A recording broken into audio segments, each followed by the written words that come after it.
सिंधु घाटी सभ्यता, उदय, विस्तार एवं पतन। Indus valley civilisation, rise, extent and decline. भूमिका, इंट्रोडक्शन। भारत में नगरीय सभ्यता का उद्भव एवं विकास जिस काल में हुआ उसे हम सरस्वती सिंधु सभ्यता के नाम से जानते हैं। इस सभ्यता को सिंधु सभ्यता नाम इस कारण दिया गया क्योंकि इस सभ्यता का सर्वाधिक विस्तार सिंधु एवं उसकी सहायक नदियों के क्षेत्र में था। सिंधु नदी के तट पर स्थित सिंधु घाटी सभ्यता विश्व की आरंभिक 4 प्रमुख सभ्यताओं में से एक थी। यह एक नगरीय सभ्यता थी। चूंकि पुरातत्वविदों द्वारा सर्वप्रथम हड़प्पा नगर की खोज की गई थी, इसलिए इसे हड़प्पा सभ्यता भी कहा जाता है। हड़प्पा के पश्चात पुरातत्वविदों ने इस सभ्यता के अन्य नगरों मोहनजोदड़ो, चन्नूदड़ो, लोथल, कालीबंगा, रंगपुर, रोपड़, आलमगीरपुर आदि अनेक नगरों की खोज की। यह पूरी सभ्यता एक त्रिभुजाकार क्षेत्र में फैली हुई थी। भारतीय सभ्यता के ये सभी प्रारंभिक नगर थे। इन सभी नगरों का पुरातत्वविदों ने जो उत्खनन किया, उससे इनकी अपनी कहानी लिखी गई। इन प्रारंभिक नगरों के पुरातत्विक उत्खनन एवं यहाँ प्राप्त हुई सामग्री एवं सभ्यता की विस्तृत चर्चा हम इस अध्याय में करेंगे। पुरातत्व क्या है? What is archaeology? इससे पहले कि हम हड़प्पा सभ्यता के प्रारंभिक नगरों की कहानी पर प्रकाश डालें, हमें यह जानना आवश्यक है कि पुरातत्व क्या है। पुरातत्व इतिहास की सर्वश्रेष्ठ कसौटी है। जिस ऐतिहासिक तथ्य को पुरातत्व का समर्थन प्राप्त नहीं है, उसकी नींव बालू पर टिकी होती है। समकालीन अर्थात प्रत्यक्षदर्शी सामग्री ही पुरातत्विक सामग्री कहलाती है। हमारा वही इतिहास प्रमाणिक है जो ऐसी सामग्री को आधार बनाकर लिखा जाता है। विभिन्न स्थानों पर उत्खनन पर पुरातत्विक सामग्री की खोज करने वाले विद्वान पुरातत्ववेत्ता अथवा पुराविद कहलाते हैं। पुरातत्वविद धरती के भीतर छिपी हुई पुरातत्विक सामग्री द्वारा किसी भी देश के इतिहास की सीमा को पीछे ढकेल सकते हैं। पुरातत्व वह विज्ञान है जिसके माध्यम से पृथ्वी के गर्भ में छिपी हुई सामग्रियों की खुदाई कर अतीत के लोगों के भौतिक जीवन का ज्ञान प्राप्त किया जा सकता है। किसी भी जाति की सभ्यता के इतिहास का ज्ञान प्राप्त करने में पुरातत्व एक प्रमुख साधन के रूप में हमारे सामने आता है। पुरातत्वविदों ने सिंधु घाटी के समीप उत्खनन कर जो पुरातत्विक सामग्री प्राप्त की, उसी सामग्री के आधार पर हड़प्पा सभ्यता के प्रारंभिक नगरों की कहानी लिखी गई। पुरातत्विक उत्खनन, आर्कियोलॉजिकल एक्सप्लोरेशन। किसी भी स्थल पर पुरातत्वविद पहले लंबवत उत्खनन करते हैं। इससे विभिन्न सभ्यताओं की प्राचीनता का पता चलता है। पुरातत्विक वस्तुएं जितनी गहराई पर प्राप्त होती हैं, वे उतनी ही प्राचीन होती हैं। इसे काल निर्णय में स्तरीकरण का सिद्धांत कहा जाता है। पिट रिवर्स महोदय 1835 से 1902 महोदय ने पुरातत्विक स्तरीकरण के वैज्ञानिक अध्ययन की नींव मिस्र यानी कि इजिप्त में डाली थी। जिस किसी भी स्तर के बारे में हमें विस्तृत जानकारी प्राप्त करनी होती है, उस गहराई पर क्षैतिज उत्खनन कराया जाता है। 15 जनवरी 1784 ईस्वी को विलियम जोन्स ने कलकत्ता में एशियाटिक सोसाइटी की स्थापना की। यहीं से भारत में भारत का इतिहास जानने हेतु पुरातत्विक अन्वेषण का आरंभ हुआ। 1852 यानी 1852 ईस्वी में भारत के पुरातत्व विभाग की स्थापना हुई। कनिंघम महोदय को इसका डायरेक्टर नियुक्त किया गया। 1872 ईस्वी में सारे भारत में पुरातत्व विषय खोज कराने का निश्चय किया गया एवं कनिंघम महोदय को ही इस परियोजना का डायरेक्टर जनरल बनाया गया। 1902 में sir John Marshall director general बने। इन्हीं के समय राय बहादुर दयाराम साहनी ने उत्खनन द्वारा हड़प्पा स्थल की खोज की थी। यहाँ प्राप्त मोहरों के आधार पर 1924 ईस्वी में भारतीय पुरातत्विक सर्वेक्षण के director general sir John Marshall ने समस्त विश्व के समक्ष एक नवीन सभ्यता यानी कि सिंधु घाटी सभ्यता की खोज की घोषणा कर दी। हड़प्पा सभ्यता की खोज की कहानी, story of the discovery of Harappan civilisation. 1826 ईस्वी में सर्वप्रथम हड़प्पा टीले का उल्लेख चार्ल्स मैसन द्वारा 1842 ईस्वी में प्रकाशित अपने लेख में किया है। 1856 ईस्वी में कराची से लाहौर तक रेल लाइन बिछाने के दौरान हुई खुदाई में जॉन ब्रंटन एवं विलियम ब्रंटन नामक अंग्रेजों को कुछ पुरातत्विक अवशेष प्राप्त हुए। 1873 ईस्वी में जनरल कनिंघम को भी कुछ हड़प्पाई पुरावस्तुएं प्राप्त हुईं। 1912 ईस्वी में J.F. फ्लीट महोदय ने यहाँ प्राप्त पुरातत्व वस्तुओं के आधार पर एक लेख लिखा। कनिंघम एक एवं फ्लीट महोदय हड़प्पा सभ्यता के महत्व का मूल्यांकन करने में असमर्थ रहे। इस महत्वपूर्ण सभ्यता के महत्व का पता लगाने का श्रेय राय बहादुर दयाराम साहनी को जाता है। जैसे अगर आपसे कोई पूछे कि हड़प्पा सभ्यता की खोज किसने की और उसमें ऑप्शन में दयाराम साहनी का नाम आए तो ये करेक्ट ऑप्शन होगा। दयाराम साहनी ने 1921 में पाकिस्तान के पंजाब प्रांत में रावी नदी के तट पर स्थित हड़प्पा नामक स्थल पर पुरातत्व उत्खनन कर कई हड़प्पाई मोहरें प्राप्त की। ये 1921 की बात है। दूसरे ही वर्ष यानी कि 1922 में राखलदास बनर्जी ने मोहनजोदड़ो की खोज की। यह स्थान पाकिस्तान के सिंधु प्रांत के लरकाना जिले में सिंधु नदी के तट पर स्थित है। इस प्रकार हड़प्पा सभ्यता का उद्भव हुआ और फिर यहाँ हुए पुरातत्व उत्खननों में एक के बाद एक कई नगर प्राप्त हुए। पिगट महोदय ने हड़प्पा एवं मोहनजोदड़ो को एक विस्तृत साम्राज्य की जुड़वा राजधानियां बताया। इनके बीच की दूरी 483 किलोमीटर है। हड़प्पा और मोहनजोदड़ो के बीच की दूरी है 483 किलोमीटर। हड़प्पा सभ्यता का विस्तार। Extension of Harappan civilisation. Ranganath Rao महोदय के अनुसार हड़प्पा सभ्यता का विस्तार पूर्व से पश्चिम तक 1600 किलोमीटर एवं उत्तर से दक्षिण तक 1100 किलोमीटर है, परंतु उत्तर में सरायखेला आदि स्थलों की प्राप्ति से यह सीमा और बढ़ गई है। हड़प्पा सभ्यता एक त्रिभुजाकार क्षेत्र में विस्तृत है, जिसका क्षेत्रफल कुछ समय पूर्व विद्वानों ने 12,99,600 वर्ग किलोमीटर बताया था। यह सभ्यता उत्तर में जम्मू के अखनूर से लेकर दक्षिण में नर्मदा नदी के तट तक एवं पश्चिम में बलूचिस्तान के मकरान समुद्र तट से लेकर पश्चिमी उत्तर प्रदेश में मेरठ तक विस्तृत है। इस सभ्यता का क्षेत्रफल मिस्र से 20 गुना तथा मिस्र तथा मेसोपोटामिया दोनों के सम्मिलित क्षेत्र से 12 गुना अधिक है। हड़प्पा सभ्यता की सीमा। Limits of Harappan civilisation. उत्तरी सीमा सरायखोला, गुमला घाटी, डावरकोट। दक्षिणी सीमा मालवन, ताप्ती नदी घाटी, भगवतराव, नर्मदा घाटी। पूर्वी सीमा आलमगीरपुर, हिंडन नदी के किनारे। पश्चिमी सीमा सुतकांगेडोर, मकरान का समुद्री तट। हड़प्पा सभ्यता के प्रमुख केंद्र जम्मू में अखनूर एवं मांडा, पंजाब में रोपड़, संधोल, ये भारत वाला पंजाब है। पंजाब पाकिस्तान में हड़प्पा। गुजरात में रंगपुर, लोथल, सुरकोतड़ा, मालवड़, रोजदी। राजस्थान में कालीबंगा। उत्तर प्रदेश में आलमगीरपुर। हरियाणा में मीतांथल, बनावली, राखीगढ़ी। बलूचिस्तान पाकिस्तान में डावरकोट,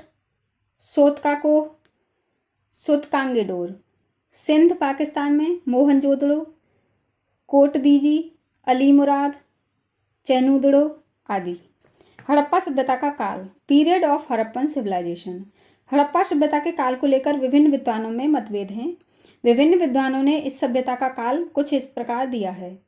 सर जॉन मार्शल बताते हैं 3250 से 2750 ईसा पूर्व।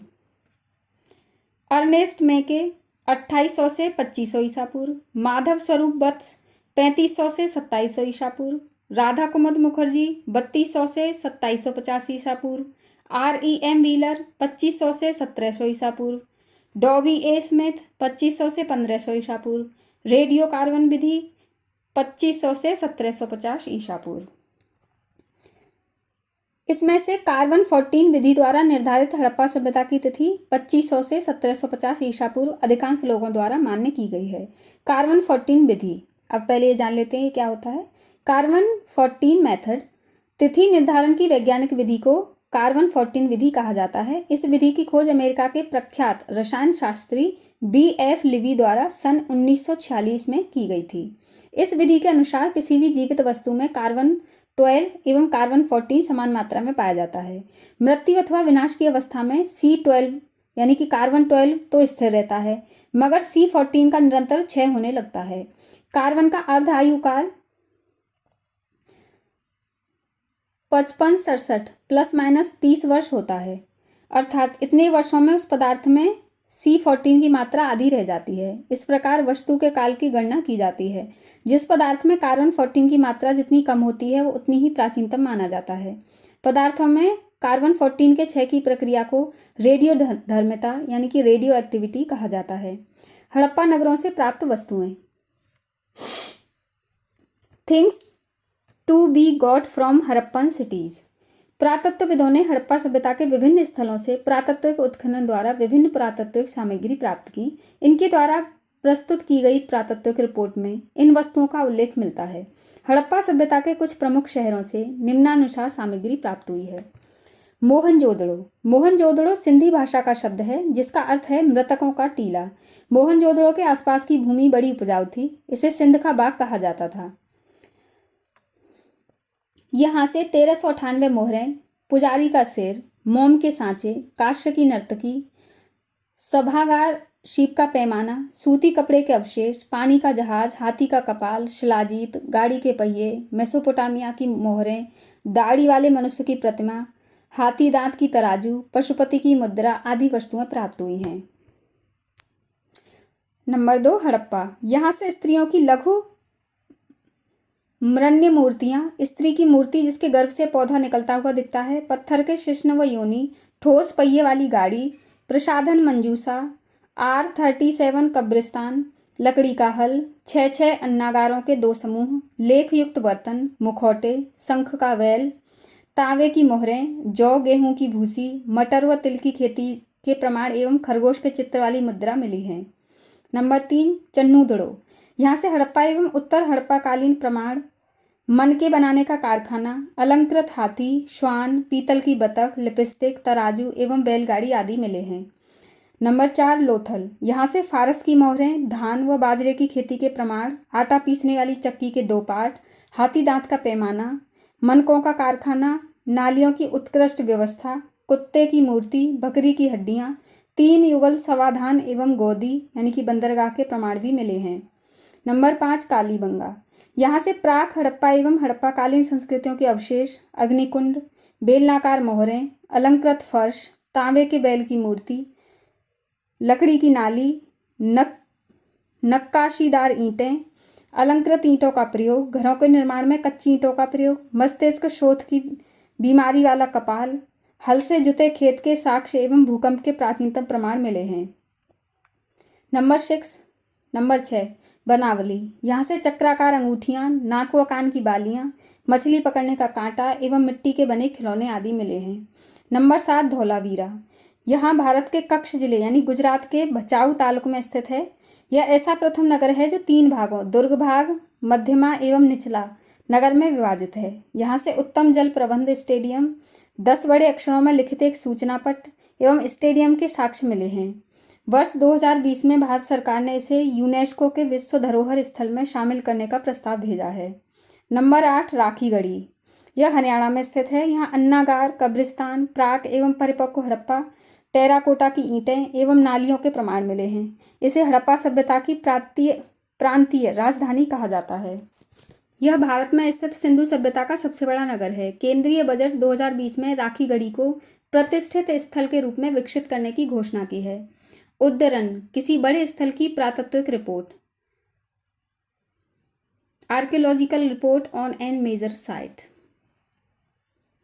राय Bahadur Dayaram Sahni, Rakhaldas Banerji, NG Majumdar, Ernest Mackay, Ravindra Singh Bisht, Suraj Bhan, Yagyadatt Sharma, BB लाल, जगपत जोशी एवं रंगनाथ राव आदि ने हड़प्पा सभ्यता के विभिन्न स्थलों के उत्खनन के उपरांत पुरातत्विक रिपोर्ट प्रस्तुत की थी। इन पुरातत्विक रिपोर्ट में विभिन्न स्थलों पर प्राप्त पुरातत्विक सामग्री का विस्तृत विवरण प्रस्तुत किया है। इन पुरातत्वविदों ने स्वयं भी अपनी रिपोर्टों में कुछ प्राप्त वस्तुओं का वैज्ञानिक विश्लेषण प्रस्तुत किया है। इन्होंने वर्तमान में प्रचलित सामग्री से यहाँ प्राप्त सामग्री की तुलना कर अपने निष्कर्ष प्रस्तुत किए हैं। इनके द्वारा प्रस्तुत निष्कर्षों के आधार पर वर्तमान के अन्य विद्वानों ने भी अपना पृथक विश्लेषण प्रस्तुत किया है। क्योंकि अभी तक हड़प्पा सभ्यता की लिपि पढ़ी नहीं जा सकी है, अतः सभी निष्कर्ष अनुमानों पर ही आधारित हैं। इसी कारण यहाँ प्राप्त पुरातत्विक सामग्री के बारे में कुछ मतभेद भी हैं। अगर अधिकांशतः विद्वानों की राय प्राय एक सी रही है, प्रख्यात पुरातत्वविद अर्नेस्ट मेके महोदय ने मोहनजोदड़ो में हुए उत्खनन पर 1937 ईस्वी में अपनी report further excavation of Mohenjodaro प्रस्तुत की। मैके को यहाँ एक वर्तमान की पत्थर की चक्की की तरह का एक अवतल पत्थर मिला, साथ ही सिल पर बट्टे की तरह का एक पत्थर भी मिला। उन्होंने इसे अवतल चक्की की संज्ञा देते हुए लिखा है कि अवतल चक्की यहाँ अधिक संख्या से प्राप्त हुई हैं। ऐसा लगता है कि अन्न पीसने का ये एकमात्र साधन थी। ये चक्कियाँ साधारण रूप से कठोर, पथरीले, आग्नेय अथवा बिलुआ पत्थर द्वारा बनाई गई थी। एक एवं इनके अत्यधिक प्रयोग से के संकेत मिलते हैं। चूंकि इन पत्थरों की चक्कियों के तल सामान्यतः उत्तल हैं अतः निश्चित तौर पर इन्हें भूमि में अथवा मिट्टी में जमा कर रखा जाता होगा ताकि ये हिल न सकें। यहाँ प्रमुखतः दो प्रकार की चक्कियाँ मिली हैं। एक में ऊपर वाला छोटा पत्थर नीचे वाले पत्थर पर आगे पीछे चला जाता है, इससे नीचे वाला पत्थर खोखला हो गया था। दूसरी वे जिनमें ऊपर वाले पत्थर द्वारा जड़ी बूटियों तथा मसालों को कूटा जाता था। अर्नेस्ट मैके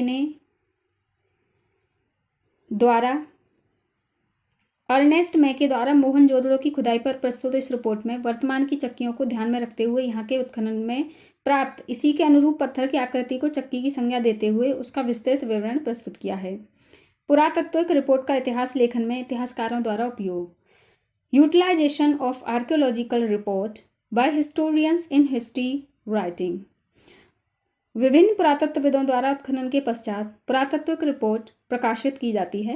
इन्हीं रिपोर्ट से पता चलता है कि इन्हें स्थल विशेष के उत्खनन से क्या क्या पुरातत्विक सामग्री प्राप्त हुई हैं।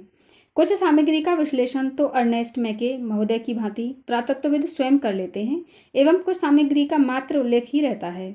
इनकी रिपोर्ट का अध्ययन कर इतिहासकार उस स्थान का इतिहास लेखन का प्रयास करते हैं। पुरातत्वविद एवं इतिहासकार उत्खनन में प्राप्त सामग्री की उपयोगिता का अनुमान वर्तमान में प्रयुक्त वस्तुओं से उनकी तुलना करके लगाते हैं। पुरातत्विक सामग्री का समग्रता में अध्ययन कर किसी भी सभ्यता की सामाजिक, आर्थिक, धार्मिक एवं राजनीतिक स्थिति का प्रस्तुतिकरण किया जा सकता है।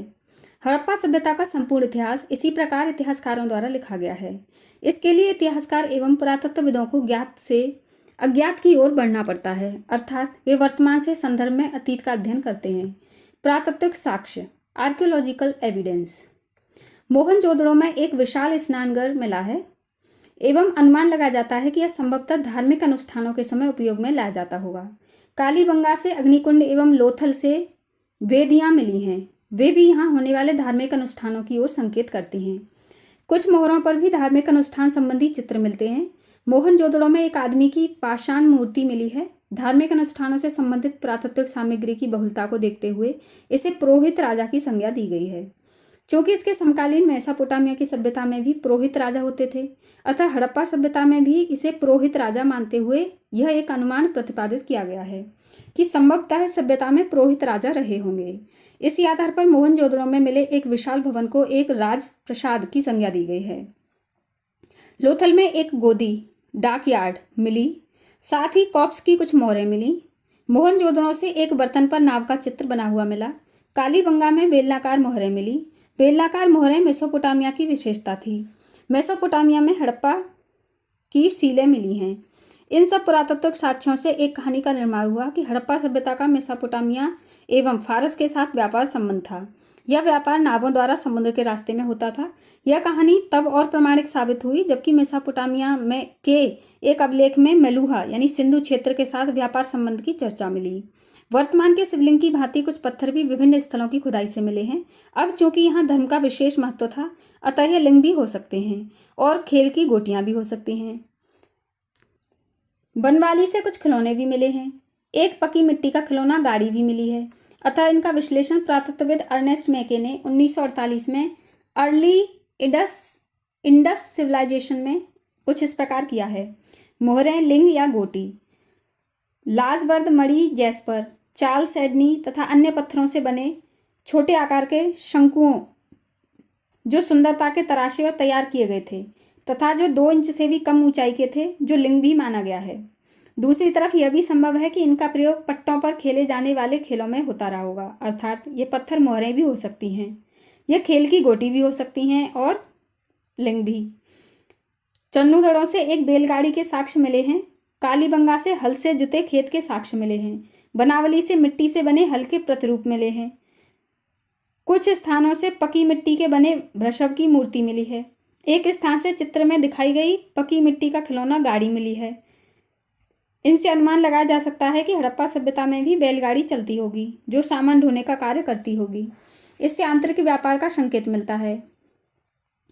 साथ ही यह भी कि हड़प्पा सभ्यता में हल द्वारा खेती भी की जाती रही होगी। हड़प्पा सभ्यता के उत्खनन में अत्यधिक संख्या में नारी मूर्तियां मिली हैं। मोहनजोदड़ो से धातु की बनी एक मूर्ति मिली है। यह आभूषणों से अलंकृत है, जिसे कुछ विद्वानों ने मातृ देवी की मूर्ति कहा है। मोहनजोदड़ो से ही एक अन्य नृत्य करती मिट्टी की मूर्ति प्राप्त हुई है। इससे विद्वानों ने यह अनुमान प्रस्तुत किया है कि हड़प्पा सभ्यता के परिवार मात्र सत्तात्मक होते होंगे। इस प्रकार पुरातत्विक रिपोर्ट का सांगोपांग अध्ययन कर, विदेशी सभ्यताओं से तुलना कर एवं वर्तमान के संदर्भ में इसका अध्ययन कर इतिहासकार किसी भी उत्खनित स्थल का सामाजिक, धार्मिक, राजनीतिक एवं आर्थिक इतिहास लेखन का प्रयास करते हैं। हड़प्पा सभ्यता के निर्माता। इस सभ्यता के काल निर्धारण की तरह ही इस सभ्यता के निर्माताओं को लेकर भी विभिन्न इतिहासकार एवं विद्वानों में मतभेद हैं। एक विद्वान है डॉक्टर गुहा। वो क्या कहते हैं?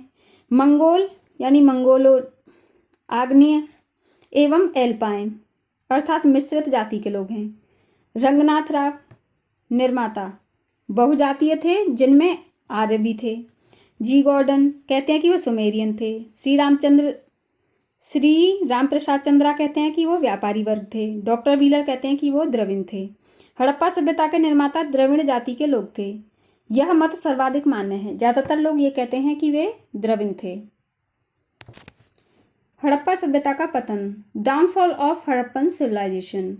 हड़प्पा सभ्यता के प्राचीन साक्ष्यों से पता चलता है कि अपने अस्तित्व के अंतिम चरण में यह सभ्यता पतनोन्मुख रही थी। ईसा पूर्व 2वीं शताब्दी के मध्य तक यह सभ्यता पूर्णतः विलुप्त हो गई। हड़प्पा सभ्यता के काल एवं निर्माताओं की तरह ही इसके पतन को लेकर भी विभिन्न विद्वान एकमत नहीं हैं। सर्वश्री मार्शल, मेके एवं एस आर राव हड़प्पा सभ्यता के पतन का एकमात्र कारण नदी की बाढ़ बताते हैं, क्योंकि अधिकांश नगर नदियों के तट पर बसे हुए थे, जिनमें प्रतिवर्ष बाढ़ आती थी। मोहनजोदड़ो एवं हड़प्पा की खुदाइयों से पता चलता है कि इनका अनेक बार पूर्ण निर्माण हुआ है। मार्शल महोदय को मोहनजोदड़ो की खुदाई में प्रतिवर्ष बाढ़ के कारण जमा हुई बालू की परतें भी मिली हैं। मैके महोदय को चन्नूदड़ो से बाढ़ के साक्ष्य भी मिले हैं। इसी प्रकार एस आर राव को भी लोथल, भागजाव आदि से भीषण बाढ़ के साक्ष्य मिले हैं। अतः इनका संयुक्त निष्कर्ष है कि वह बाढ़ की इस नगरीय सभ्यता के विनाश का प्रमुख कारण थी। नदी में आने वाली बाढ़ को यदि पतन का प्रमुख कारण माना जाए तो यह प्रश्न उठता है कि वे नगर जो नदियों के तटों पर अवस्थित नहीं थे, उनका पतन कैसे हुआ। अतः निश्चित ही सभ्यता के पतन के लिए कुछ अन्य कारण भी उत्तरदायी रहे होंगे। इस तारतम्य में मार्टिमर, व्हीलर, गार्डन चाइल्ड एवं पिगट आदि विद्वानों ने बाह्य आक्रमण को पतन का कारण बताया है।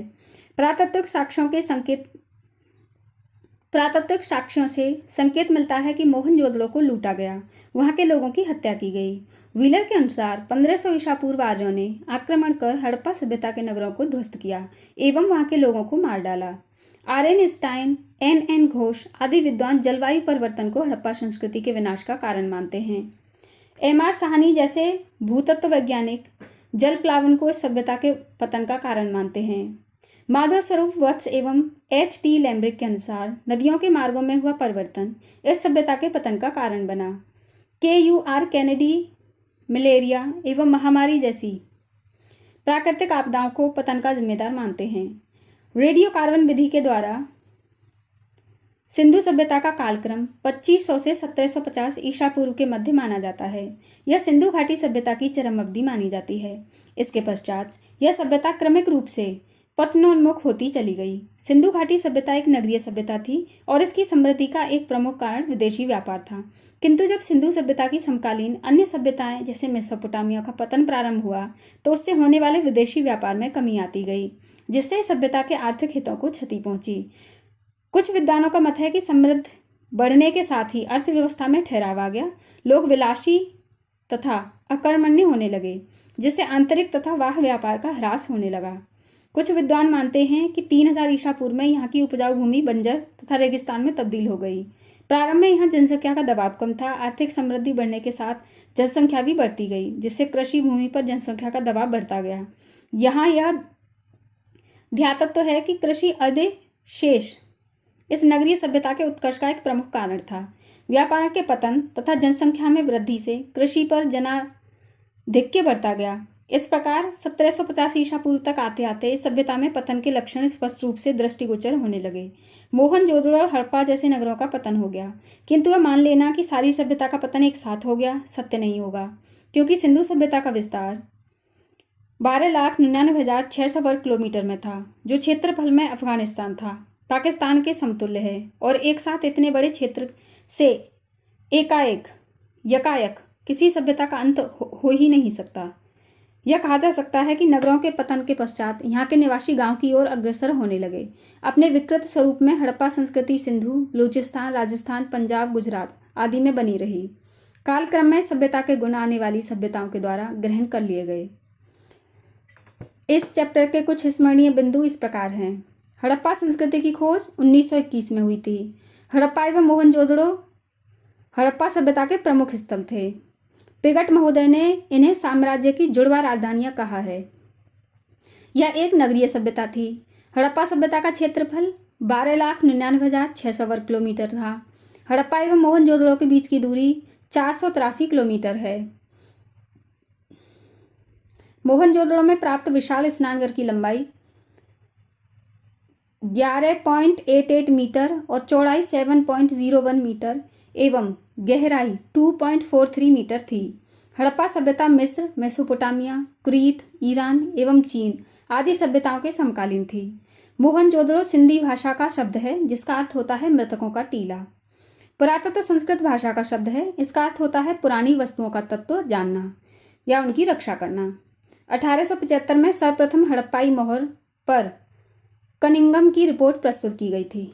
बस आज के लिए इतना ही।